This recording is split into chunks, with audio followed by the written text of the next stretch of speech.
Donc voilà, là on se retrouve sur un tuto un petit peu plus long, un peu plus détaillé de l'effet d'invisibilité. Donc déjà, il faut que vous ayez shooté sur votre trépied et que vous ayez shooté deux clips. Le premier clip, ça va être le clean background. Donc là, on peut voir, j'ai un clip avec moi et un clip avec le background sans personne.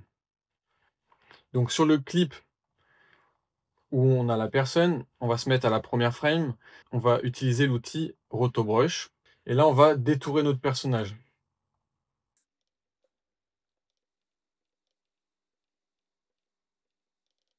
Donc voilà, là j'ai fini plus ou moins de détourer mon personnage. Et ensuite, on va demander à After Effects de faire le taf. Donc on va appuyer sur la barre d'espace. Logiquement, il est censé le faire pas trop mal.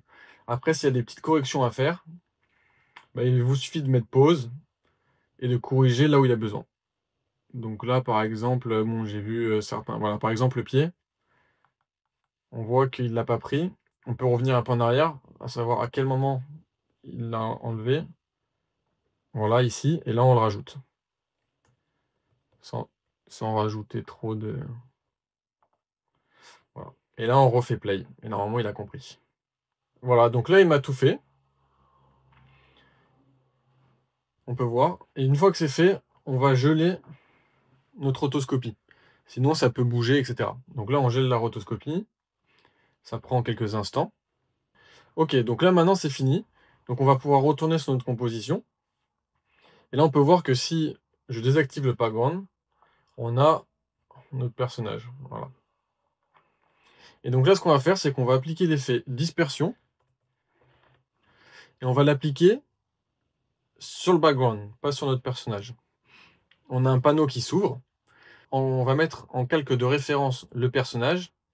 En source, on met effet et masque et on coche cette case reboucler. Et ensuite, on va venir jouer avec les valeurs horizontales et verticales.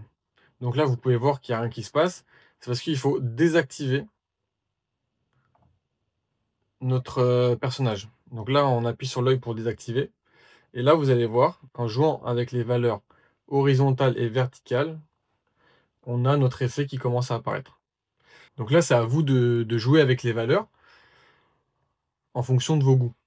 Donc là, déjà, on a un premier effet qui est complet. Maintenant, le tout, c'est de le faire apparaître ou disparaître.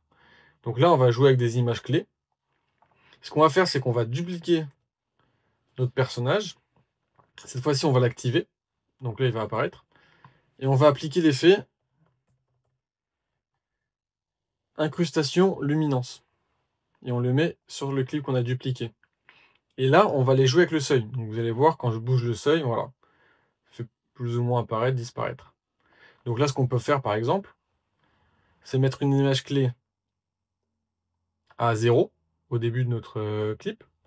Quelques frames plus loin, on le met à 250. Donc là, si on appuie sur U pour voir les images clés, on voit qu'on en a deux. Et là, on a l'effet. Et pour le rendre encore un peu plus stylé, on va le Easy Ease. Donc sur Mac, c'est fonction F9. Et on peut jouer avec le graphe. Donc là, par exemple, on veut une accélération au début, puis un ralentissement vers la fin. Là, on peut même encore éloigner un peu l'image clé. Et là, ce qu'on peut faire, c'est, par exemple, une fois qu'il arrive à ce niveau-là, on va remettre une image clé à 255. Et là, sur la fin, une image clé, on met le seuil à 0. Donc là, déjà, on a un truc qui commence à ressembler à quelque chose. Du coup, ce qu'on peut faire, pour le rendre encore plus stylé, c'est d'appliquer des calques d'effets. Et moi, j'aime bien en mettre deux. C'est un tremblement, check, et de la turbulence. Donc ce que j'ai, moi, c'est que j'ai des presets déjà tout faits dans mes presets. Donc voilà, j'ai ça. Donc je vais l'appliquer. On va dire qu'on veut le mettre à ce moment-là. Donc je vais appliquer mon check sur mon calque d'effet. En appuyant sur U, je vais retrouver mes images clés. D'accord? Et là, on voit que, je vais vous ajouter ça pour que ce soit un peu plus lisible. On voit qu'au moment où l'invisibilité apparaît, on a un effet de shake.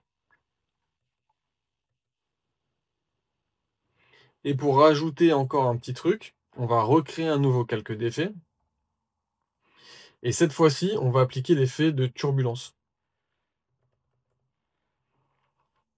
Donc moi, voilà, j'ai mes presets. J'applique l'effet turbulence. Donc là, j'ai mes images clés. Je vais réduire ça au niveau de mes images clés. Et là, on voit aussi l'effet de turbulence et les petites vagues qui apparaissent. Et voilà, on a un effet plutôt complet. N'hésitez pas à mettre des commentaires, partager, enregistrer la vidéo et envoyez-moi des messages, ça fait toujours plaisir. À bientôt.